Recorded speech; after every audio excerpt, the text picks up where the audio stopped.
続きまして、講師の紹介をさせていただきます。今更紹介するまでもないかとは思いますけれど、本日はジュネーブから核兵器廃絶国際キャンペーンの事務局長であるベアトリス・フィンさんをお招きしております。通称 ICAN ということで、本当に英語で言えばできますっていう、まさしく活動方針そのままのイニシャルで、実は昨日ちょっと食事をしながらフィンさんからもお伺いしたんですけれど、最初はご本人も半信半疑だったようです。しかし動きました。その結果が大きなうねりとなって核兵器禁止条約の採択というところまで世界を文字通り動かし、その貢献によって2017年のノーベル平和賞の受賞ということになったわけです。その中心で、活動を運営されてきたベアトリス・フィンさんをここ長崎にお招きできたというのは大変な喜びであります。私がくどくどと話をするよりもフィンさんご本人にその辺の経緯等を含めてお話しいただければというふうに思います。よろしくお願いいたします。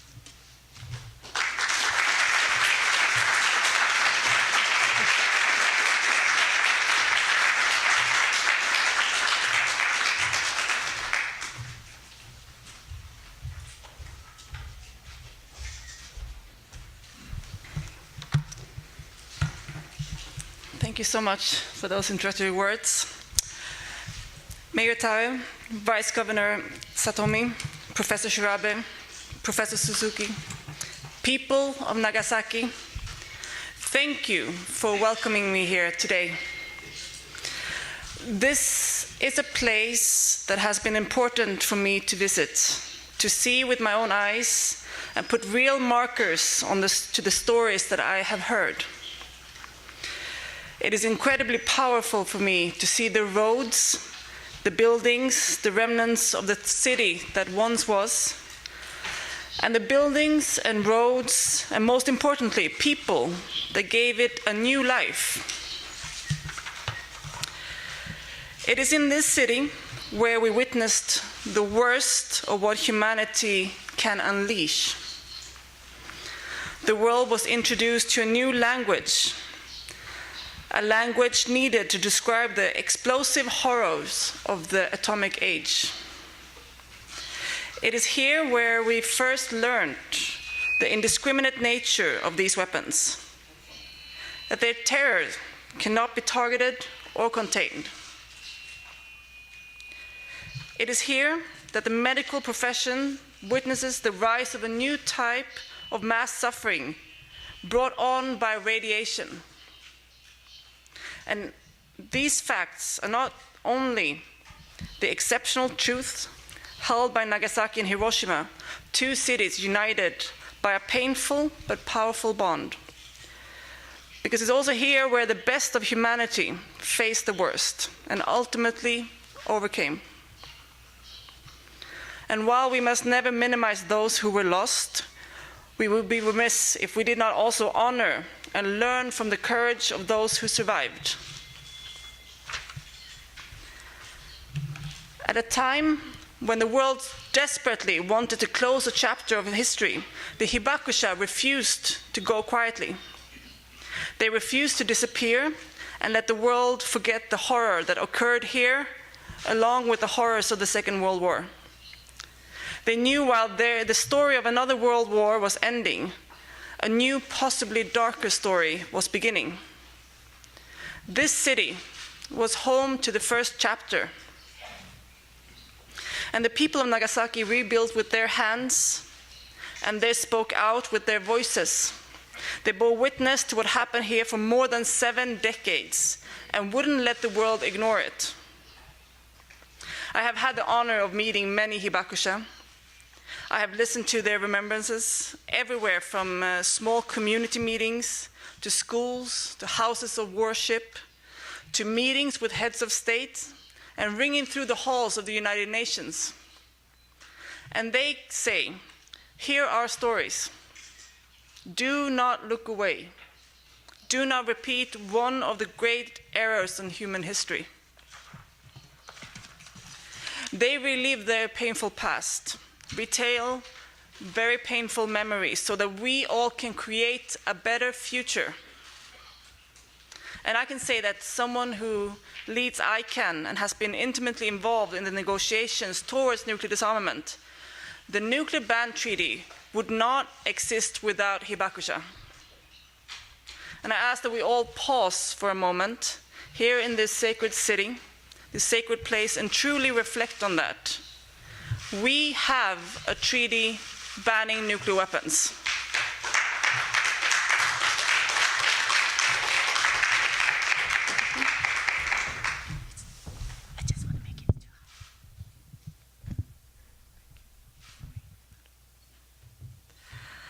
And though it may not seem like it, we are actually closer than ever to nuclear disarmament, and that is true because of Hibakusha. They stood as defiant witnesses to the horrors of history, not as passive victims, but as active advocates. They refused to stay silent and to forget. They bore their scars, both mentally and physically, as cautionary warnings to us that have been lucky enough to not have to live through what they lived through. And I'd like to take this moment to recognize the Hibakushas with us here and wherever they may be, as well as their families who's also carried their stories. The people of Nagasaki, they came after them and carried with them their stories of survival. And please join me in honoring, celebrating, and thanking them for being tireless voices of truth. And certainly, while Hibakusha played a singular and invaluable role in making the ban treaty a reality, they were not alone and could not have done it alone. And that is why it was so appropriate by the Norwegian Nobel Committee that they did not recognize one single person or even one single organization, but the global coalition of ICAN for the 2017 Nobel Peace Prize. And they chose to honor a campaign who is made up of hundreds of organizations and thousands of campaigners from every corner of the world. And whether their contributions is walking in the halls of Westminster Parliament in London, or telling their personal stories of the impact of nuclear testing on a Pacific island, every ICAN member played their role in moving the world closer to one where we can all live free from the threat of nuclear weapons. A global problem requires a global solution. And this is truly a global endeavor. And every single person in this room, in this city, in this country, and actually every single person on this planet has a role to play. It can be no other way, because nuclear weapons do not respect borders. It is unlikely that one nation will launch one warhead, and that will be the horrible end of a nuclear conflict. More likely is a domino effect, with many missiles striking many targets simultaneously. And when the nuclear dust clears, that will only be the beginning of the suffering. As more information is becoming declassified and more research becomes available, we are seeing the past nuclear use had a far-reaching ripple effect. Nuclear weapons create multiple waves of destruction and death by poisoning our water, food, and land. A new research from the United States has revised the estimate of Americans killed by their own programs to develop nuclear weapons at between 340,000 to 690,000 people. And that vast impact prompted one senator, former astronaut John Glenn, to remark, "What good is it to protect ourselves with nuclear weapons when we poison our own people in the process?" No good has come or can come from these weapons. And because they affect us all, we all deserve a say in their continued existence. And that has been a large part of ICAN's mission, to bring democracy to disarmament. Nuclear weapons are, by their very nature, and the structures we have put in place authoritarian. Their use betrays humanity, their continued development betrays reasons, and their stockpiling betrays democracy. Any democratic country that supports their continued use and stockpiling is betraying democracy too. Nuclear weapons are the great contradiction of our time. They are the paradox that promises peace by proposing destruction. It is a dangerous balance that cannot hold forever. And today, I want to talk about that contradiction and other contradictions that had allowed nuclear weapons to not only survive past the Cold War, but to proliferate. We must confront, bridge, and ultimately conquer these contradictions if we are to be the ones who write the end of the story that began in this city, the end of nuclear weapons. If we shy away, if we live in denial, if we leave the outcome to others, the weapons will write the end of the story. And that will be the end of us all. This city is an appropriate place to discuss its contradictions of the nuclear age. There were many ways born here and are embodied in the inhabitants of this city, past and present. As I mentioned before, it is here that we saw the very worst of humanity when the bomb with the dreadfully comic codename Fat Man was dropped on unsuspecting citizens. A new type of destruction was brought to bear, which ushered in a new age of terror and ironically robbed the world of potential peace. Rather than ending World War II and forging a new era of stability and rebuilding, the bombings guaranteed decades of proxy conflicts and constant flirtations with total destruction. We were set on a path, an arms race to total annihilation. But this is not a city that only serves as a warning. Nagasaki did not recede into dust like Pompeii after the volcano, a city and story held only in history books. No, Nagasaki rose, and Nagasaki is alive today. The memory of what was before and what came after the bomb was held and guarded by survivors. You and your ancestors rebuilt. The people of Nagasaki countered the worst of humanity with the best. And in doing so, one can certainly say that Nagasaki became a city of hope. I believe in Nagasaki. I believe in the power of collective humanity to stand together and face down any threat. And I believe that we will overcome the destructive force and threat of nuclear weapons once and for all. Otherwise, I wouldn't be doing this work. Some may say that that makes me an idealist, and I gladly accept that term. I know that the vast majority of the world wants to use our ingenuity to permanently solve this nuclear problem, and not to develop more weapons and expand the nuclear threat. I am an idealist who believed against all odds that the nuclear ban treaty would be a reality. And I am an idealist who knows that our role as campaigners is to make that what seems impossible, inevitable. Idealism is not foolhardy. It is necessary and desperately called for at this moment in the story of humankind and nuclear weapons. The truth that the critics of our movement simply cannot face is that their belief in the perpetual ability of nuclear weapons to prevent conflict simply defies reason.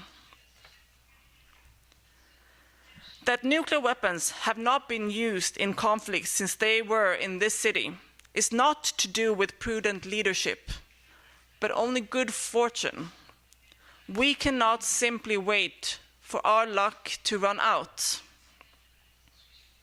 If you ask a mathematician, they will tell you the likelihood of nuclear weapons being used at any given time is greater than 0. Just how likely that risk is fluctuates.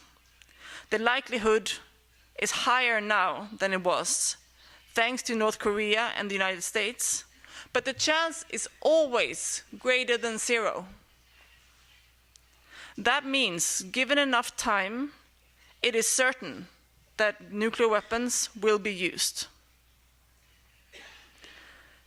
And let me then ask this question of those who accuse us of being naive and irrational. If you know that this story will end either with the eventual use of nuclear weapons or their elimination, who is the irrational one? The person who calls for the elimination of nuclear weapons, or the person who thinks it is okay to live side by side with them?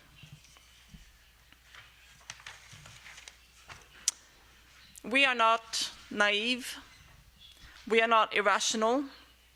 We are on the side of humanity and the survival of the human race. We simply cannot bear to do nothing, for doing nothing is to accept the eventual use of nuclear weapons.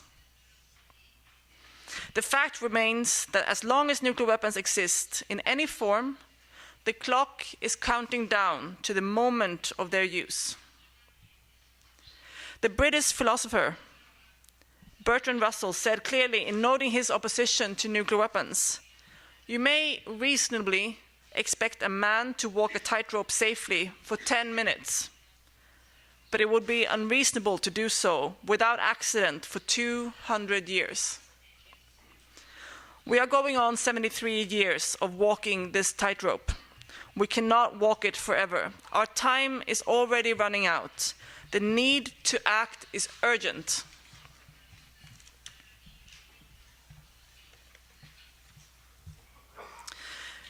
You here in Nagasaki, the people in this room, your friends, families, and the neighbors, you all have a unique role to play in leading the rest of the world towards a nuclear-free future.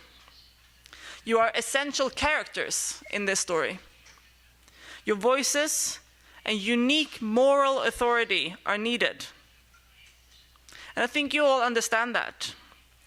And that is why Nagasaki has extended me the honor of an invitation to come here and to talk about the museum, the exhibitions, so soon after collecting the Nobel Peace Prize in Norway. And that is why you have extended monuments like the ones we stand in here today as a warning bell to others who may forget the lessons of history. And that's why there are inscriptions, such as the one in the Hiroshima Memorial, that states, "We shall not repeat this evil." But there is one particular audience that needs to hear that message. One group of people that must be encouraged to share the values of the people from Nagasaki. And that is your government in Tokyo.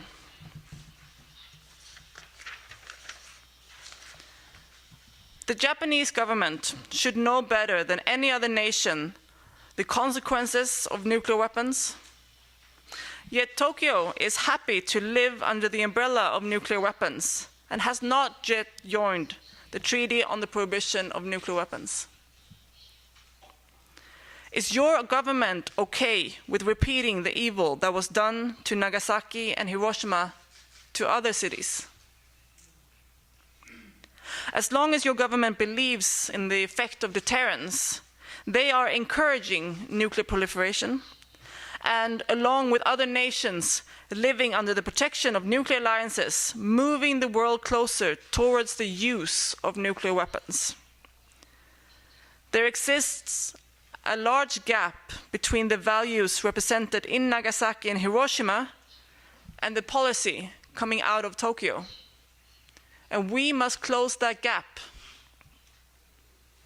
We must harness your voices to show your national government in Tokyo that it is unacceptable to be a willing participant to the use of nuclear weapons. That Japan must be a leader in the global movement for nuclear disarmament, and that Japan must join this treaty. Japan, as a democracy, is answerable to the wishes of its people. If you can unite your fellow citizens in one clear voice, it will be impossible for your government to ignore you. The people of Nagasaki are a moral authority on this issue, and Japan can be a moral authority as a nation who knows firsthand the consequences of nuclear war. Encourage your politicians to take up this cause. Grow louder if they do not listen. Know that you have millions of people around the world who share your values and your cause, and join them to create an unstoppable force of democratic disarmament. And that grassroots power is what led the Treaty on the Prohibition of Nuclear Weapons, even when those in power said it was impossible. With this treaty, we have the framework to create a new international norm that casts these weapons not as symbols of power, but a symbol of shame. They said banning chemical weapons was impossible. Biological weapons, landmines, cluster munitions. But we ban them. They always say something hard is impossible. But ICAN campaigners showed that it can be made a reality if there are enough of us all calling for change loud enough. Governments answer to people. People know nuclear weapons today don't make any sense, and they are demanding change. This is how the people of Nagasaki can ask for more from the government in Tokyo. And that's how Tokyo should be standing up for nuclear disarmament among the nations, a community of nations. But Japan is also unique in this debate for another reason. Just across the water, North Korea is threatening destruction and devastation with its nuclear program. And once more, Japan could be in the crosshairs of a nuclear attack. But rather than provoking fear and having us rush to the conclusion that we need more nuclear weapons, better nuclear weapons, bigger nuclear weapons, it should give us pause to think, will we ever be free of this threat as long as there are nuclear weapons anywhere? These weapons lead us closer to war. They did not deter North Korea from developing their own nuclear weapons, and we should not rely on cool heads being the only thing to stop them from using them. If you are uncomfortable with Kim Jong-un or Donald Trump having the power to destroy us all, then you are uncomfortable with nuclear weapons. Without nuclear weapons, would the United States be defenseless against North Korea? Of course they wouldn't. And the US having nuclear weapons have done nothing to stop North Korea's nuclear ambitions. It has only fueled it. So we have a solution to the North Korean situation.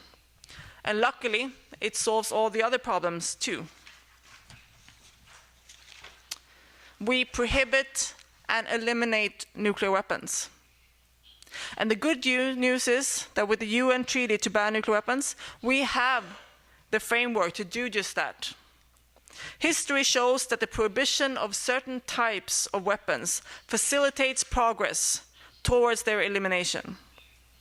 And weapons that have been outlawed by international treaties are increasingly seen as illegitimate, losing their political status.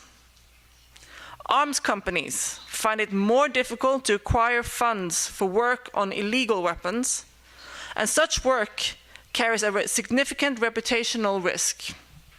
Banks, pension funds, and other financial institutions divest from these producers.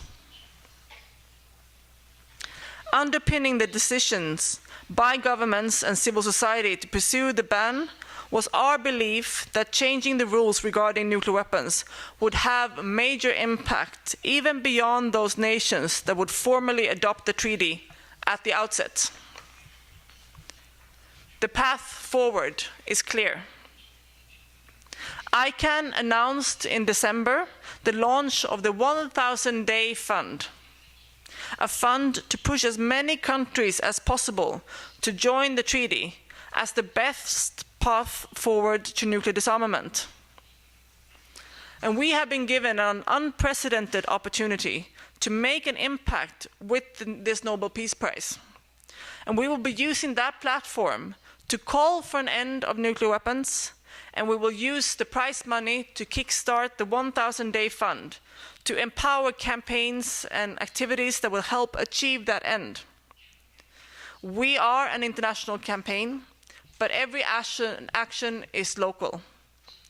We have hundreds of groups active around the world, and we will be helping resource efforts and projects to convince national governments to ratify this treaty and to create a pathway to complete nuclear disarmament. And the need has never been more urgent, especially with the news this week from the Trump administration. We have just seen a leaked copy of the new US nuclear posture review. And what is contained in that review should deeply worry us all.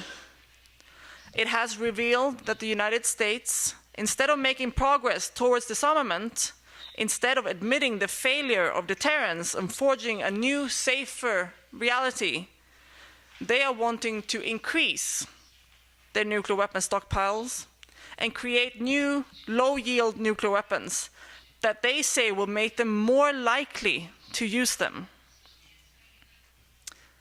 The rationale is that the US needs low-yield tactical nuclear weapons to increase the credibility of their nuclear deterrent against Russia. And the explosive power of these new warheads is not public knowledge.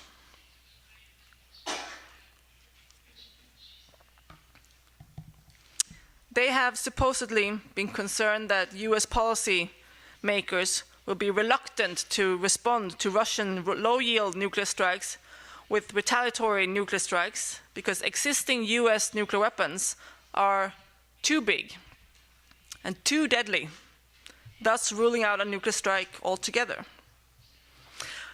But here is the problem with their thinking. By today's terms, the nuclear bombs that destroyed Hiroshima and Nagasaki were very low yield. Just one Trident submarine, for example, carries 70 times the destructive power that was dropped here in 1945. 70 times. So what the US officials are saying is that they consider what happened here to Nagasaki to be minor. They are worried that their potential enemies will think they are too concerned to drop a bigger bomb, but wouldn't think twice about dropping bombs like the ones that destroyed this city. That they wouldn't think twice about causing another Nagasaki. It is up to the people of Nagasaki to tell the story about what happened here, or else people around the world will think that what happened here was minor and is likely to happen again. It is up to the people around the world to share your stories with their own people and their own governments, so that they don't buy into this dangerous thinking that insults the memory of Hibakusha and all the victims of nuclear attacks. The US already has the nuclear ability to destroy the world many times over. So does other nuclear armed states. The idea that they need more not less nuclear weapons, would be laughable if it wasn't so dangerous. The rest of the world is moving towards a total ban of nuclear weapons. The US is planning to develop weapons they admit they are more likely to use. It can sometimes be a sobering and depressing topic to talk so much about the end of our world through nuclear Armageddon. And it can be scary to think about the threat that we constantly live in, where a moment without any notice, life as we know it can end. That the sky could rain down destruction one morning, just as it did here on an unsuspecting population 73 years ago. But the antidote of fear is hope. And I want to finish today by talking to you about my hope, ICAN's hope, that we will see the end of nuclear weapons. By the very admission of those who possess them, the real utility of nuclear weapons is in their ability to provoke fear. When they refer to the deterrent effect, proponents of nuclear weapons are celebrating fear as a weapon of war. We would consider any threat to use chemical or biological weapon monstrous, and any leader who is willing to use these weapons a war criminal. But the leaders of the world's most populous and richest democracies can make the same threats with the deadliest weapons ever invented. We cannot celebrate fear as a basis for foreign policy and continue to be infatuated by nuclear weapons as if they are different from other weapons that are designed to do one thing: kill as many civilians as possible. We should be afraid of these weapons. Fear is rational. The threat is real. We are closer than any time in recent history to the use of nuclear weapons. We are shockingly seeing the near daily threats between countries to wipe each other off the map. We are so close to the war of words becoming a war of weapons. But my friends, we are also closer than we have ever been to their elimination. We have much cause to be hopeful, to defeat fear with hope. Over 120 countries adopted the treaty to ban nuclear weapons last year at the United Nations, and that is the vast majority of states in the world. We are closer than ever to eliminating nuclear weapons, but there is much more work to be done. We live in democracies, so there is hope. There is a choice. If our political leaders refuse to join us on the side of hope, on the side of rationality, on the side of a future, then we must elect different leaders that will. If our countries refuse to join this treaty, then we must grow louder until we are impossible to ignore. We must make those countries that live under the protection of nuclear weapons isolated on the world stage, and the countries that possess those weapons surrounded by shame and stigma. What happened to Nagasaki must not be forgotten. You have such an important role to play in this story. Nagasaki has a unique place in history. And our challenge is to make sure that Nagasaki remains unique. That there are no more cities that join Nagasaki in the list of nuclear bomb sites. That there are no more Hibakusha. I am more hopeful than ever that we will succeed. And your values must become Tokyo's values and the world's values. Your voices must ring out from this hall to be heard all around the world, to join with other voices calling for common sense and hope. And that is how we will see the end of nuclear weapons. And I very much look forward to working with all of you to achieve that end. Thank you.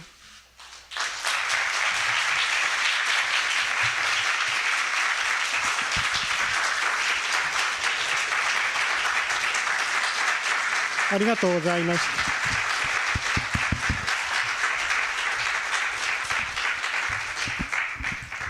ここで少し時間がありますので、若干の質疑応答、今のフィンさんのスピーチに対してフロアからいくつか質問をお受けしたいと思います。すぐ答えられるものはすぐ答えていただこうかと思いますし、ちょっと説明が要するものはもしかしたら後でパネルディスカッションの際に改めて詳しくということになるかもしれませんけれども、何かこの機会にフィンさんに質問をしてみたいという方がいたら挙手をお願いいたします。ちなみに質問は短く簡潔にお願いいたします。スピーチをお願いしてるんじゃありませんので、質問はあくまでも質問でお願いいたします。それと差し支えがなければご所属とお名前も添えていただければと思います。無理にとは言いませんけれども、それでは何かこの機会に質問をという方がおりましたら、ちょっと手を挙げていただけますか。じゃあとりあえず前の方に2人ですかおりますので、じゃあ2人、じゃあこちら側からお願いします。立ってですか。はい、どうぞ。立ってですか。いや私島根県から来ました。で島根県は広島の隣なんで、私の近いところの人間もキノコ雲を見た人もいるし、親族に被爆者もいます。でそれはあるんですが、今日来たのはそういうことではなくて、ただ子供の時からそういうことは聞いてきたんで、普通の人よりは関心があるかなとは思います。で私今日本を一周してて、で自分が作った農薬米を1万人の人にまいてるんですね。でそうやってたらたまたま今日ここへ来て、このセミナーがあるっていうんで参加したんですけど、偶然ですけどこの旅の間にこのテーマに非常に関係したことが2つありまして、1つはここに入ってるお米なんですけど、このお米は浦上天主堂っていう近くの田んぼで採れたお米なんですけど、これが九州大学に手に入って栃木の上野さんっていうところで栽培今でもされてるんですね。毎年栽培してるけど、これを触ると2割ぐらいしか種もみができてないんですね。で70年経ってもまだいまだにそういう状態があって、遺伝子が破壊されてるんじゃないかって言ってました、その上野さんが。でいまだにそういうことはあるということと、もう一つは、皆さん特にベアトリスさんは1950年に、ストックホルムアピールっていうのがあったのご存知ですか。1950年にトルーマンが北朝鮮に3つ目の核爆弾を落とそうとしたことがあって、それを止めるために世界中が動き出して、そのストックホルムアピールっていうのが宣言されたんです。で、それでそのアピールが、例えば、3つ目の核爆弾を落とした人間は戦争犯罪人であるとかいうような宣言が4つぐらいあったんですね。でそれが世界中に発信されて5億人の署名活動が集まったんですね。で当時の人口が25億で、5億といったら 20% ですよね。今の人口だと14億人ぐらいの署名活動が集まったんです。でそのために後にキッシンジャーが回顧録でそのために3つ目は落とせなかったっていうふうに書いてるんです。だから署名活動ってバカにならないんだって気づいたんですね。でそれも今回の旅で知ったんです。なぜ知ったかというと、そのストックホルムアピールの世界大会がウィーンであって、ウィーンに参加した日本人に会ったんです。でも90超えたおじいちゃんでしたけど、まあ、違う目的でその人に会いに行ったら、その人の若い時の話聞いたらそれに参加したらしいんですね。で当時、最初に決められたのが川端康成とかそういう人たちが人選されたんだけど、アメリカとかが反対して行けなかったんですね。それで密航でもさせて行かせようと日本側が頑張って、その人たちが数人船に乗って中国へ渡り、中国から飛行機に、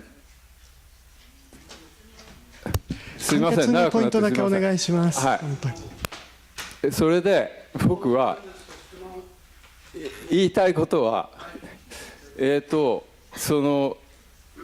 僕今言ったように数が揃えば5億人とかそういうふうにすれば核爆弾は落とせなかったわけですね。だから今 ICAN がもしできるとすれば、今インターネットですぐにクリック一つでできるわけです。この地球上に核爆弾が必要ですか必要ないですかっていうことをクリック一つで意思表示ができるんですね。そういった何十億っていうのが集まる可能性だってあるんですよ。そしたらもっと早くに核爆弾を世界中からなくすことができるんじゃないかって僕は思うんです。でそのことは僕はある人にもやっぱり話した時に、やっぱりじゃあ国連大学に親しい人がいるから行っておこうって言われたんです。質問はそれでよろしいですか？ちょっと待ってください。いやそれでベアトリさんに聞きたいのは、そういうようなクリック一つでそういう一人一人の市民の一人一人の意思表示ができるっていうことがあるっていうことをどうなんですかね。そういうことをこの ICAN ができるんじゃないかと思うんですよ。個人がやるよりはそういう組織でやった方が、国連が動くとか、もしできたら答えてほしいんですけど。はい、分かりました。もう一方先にじゃあちょっとお伺いします。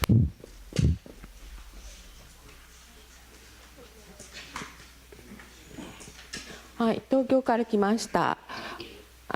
私は市民記者です。それでベアトリックスさんのノーベル賞の授賞式講演をとても素晴らしいと思って感動しました。特に日本の女性は忖度で潰れてますから、このようにはっきりとものを言える女性を尊敬しました。それでですね、特に北朝鮮よ後輩よりも知恵をというところなんです。こう述べたところがありました。これどうやるでしょうか。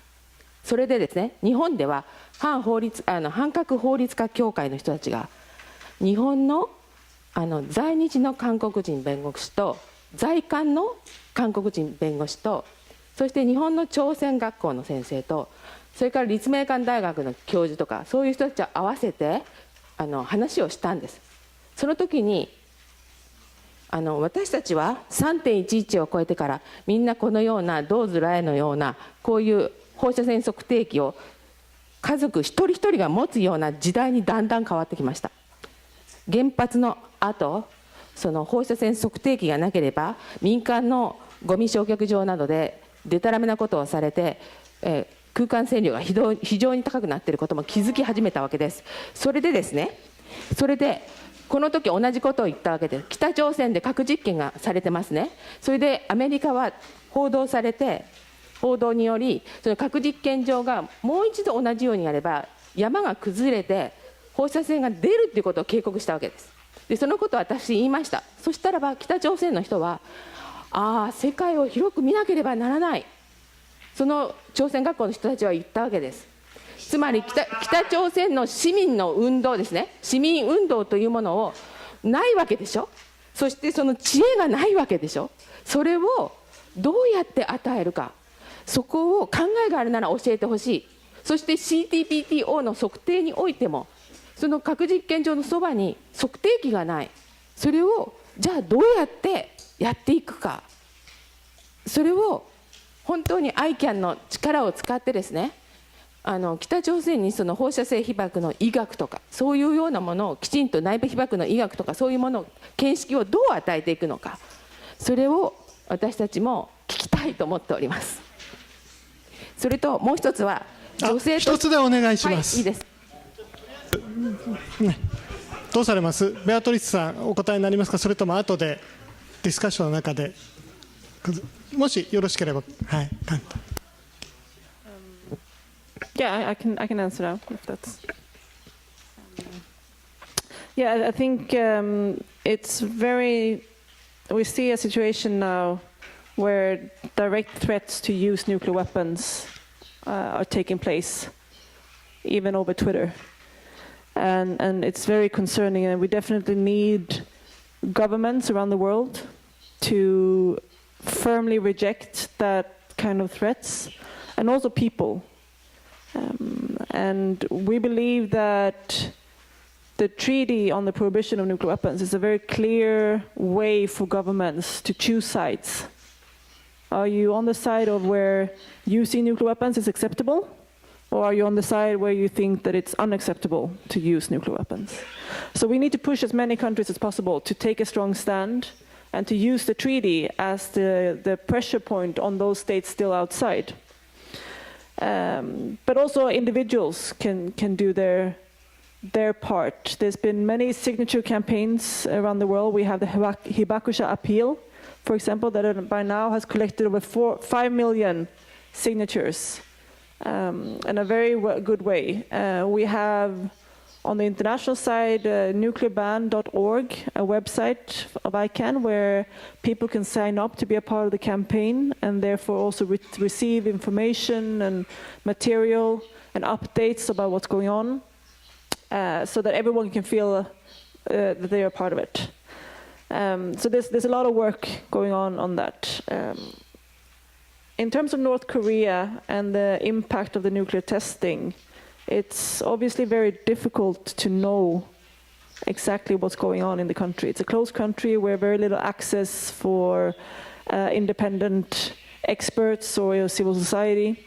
And we need to work in dialogue with states and those that have access there to get as much information out. But I also think that we need to stop legitimizing that kind of behavior by doing it ourselves. It's hard to criticize North Korea sometimes because our own governments are doing the same.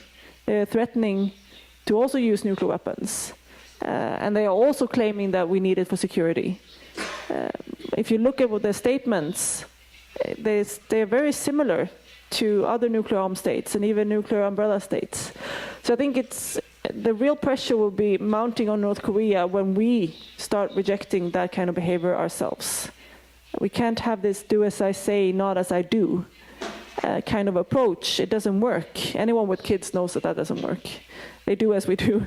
So I think it's very important that we clearly reject the behavior. It's not about who does it, it's about the weapons that we need to reject.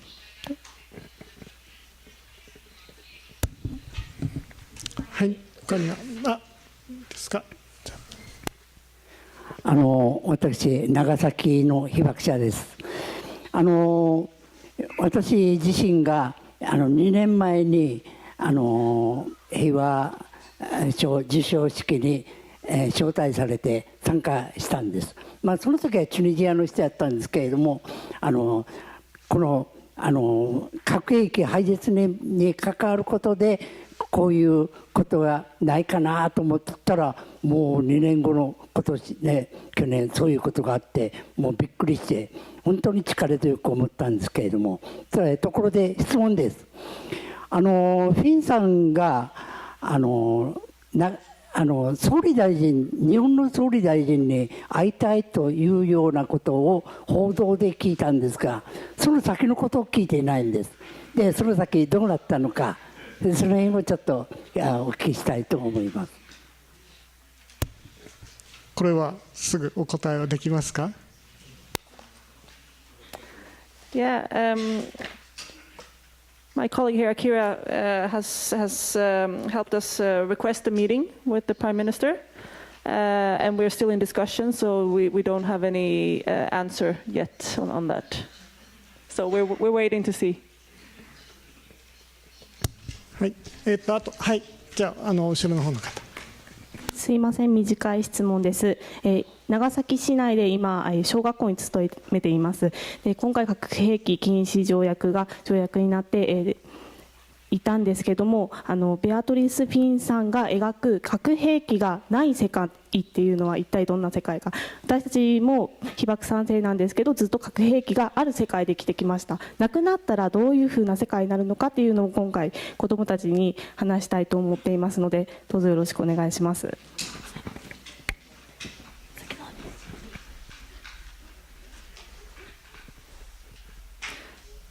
Yeah, I get asked that question quite a lot, and sometimes in a way where it's implied that in order for us to get rid of nuclear weapons, we have to have complete world peace forever, which I think is not always realistic, and we can't let world peace emerge first, then get rid of nuclear weapons. So I think that we can get rid of nuclear weapons. I think we can get rid of nuclear weapons quite quickly if we wanted to. And I actually think the world will look pretty much the same, just a bit more safer, without this overriding threat. I think that the nuclear weapons are illogical and quite inconvenient weapons for the military as well. So I think that most defense plans and military operations are done without weapons of mass destruction already today. I think they're much more political weapons than actual military utility. And therefore I think that once we change our minds about nuclear weapons, once the world decides that these are horrible weapons of mass destruction that have no place today, it can go quite fast and we can move quite quickly towards discarding them.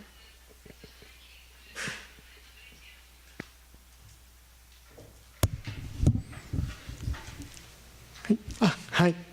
手前の高校生ですか。はい。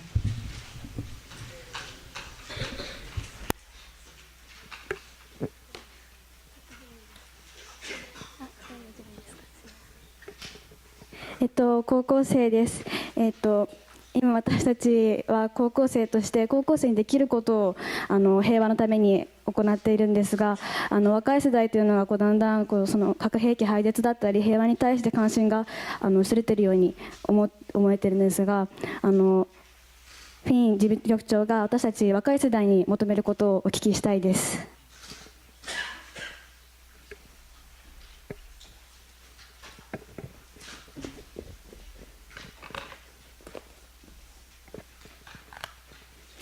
Thank you so much for the question. It's really great to see students here taking an interest. And while we've seen since probably the end of the Cold War that not just for young people, but from all people, the nuclear weapons kind of dropped off the radar and the priority list of people. But I think it's back up again, and the developments these last years have made this a really much more urgent issue. So I see the interest growing also with young people. And I think it's for the older generation to first say that they are sorry towards young people for leaving this mess to them, and for the younger generation to make sure that they solve this problem. They will have to be a part of the solution. And we see now the stories from Hiroshima and Nagasaki, the first-hand stories will not remain with us for much long. And I think it's very important that younger people listen, learn, and get involved in organizations and communities that take action on this issue to help us. And especially here in Nagasaki, you have to help the world continue telling what happened here and continue the stories and remain active. This is the people that grow up today were even born after the Cold War ended. And that kind of world doesn't exist anymore, and it's not the world that they will be growing up in and creating families of their own in the future. So it's really urgent that we don't let these weapons bring them with us to the next generation.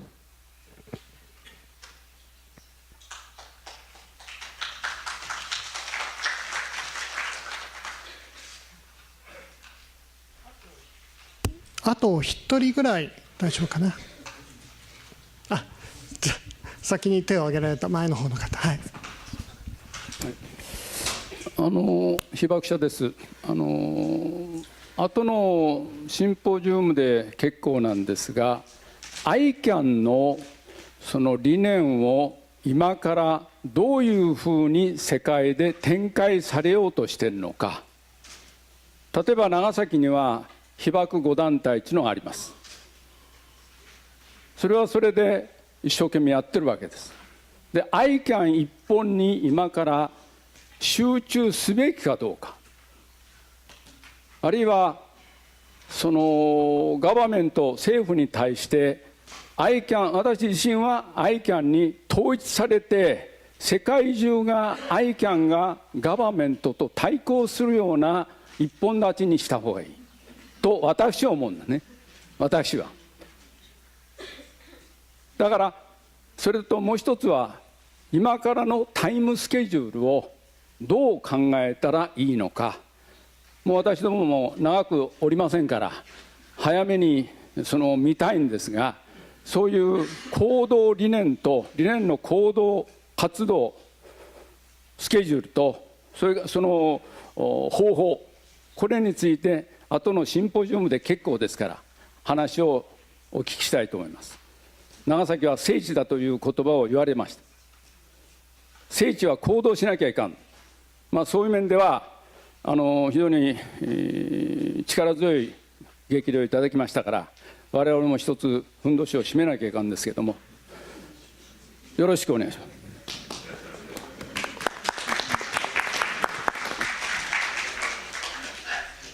では今の最後の質問に関しては後半のパネルディスカッションの時にお答えいただくということで、ではちょっと後半のパネルディスカッションの準備に移りたいと思いますので、ここで10分間の休憩を入れさせていただきます。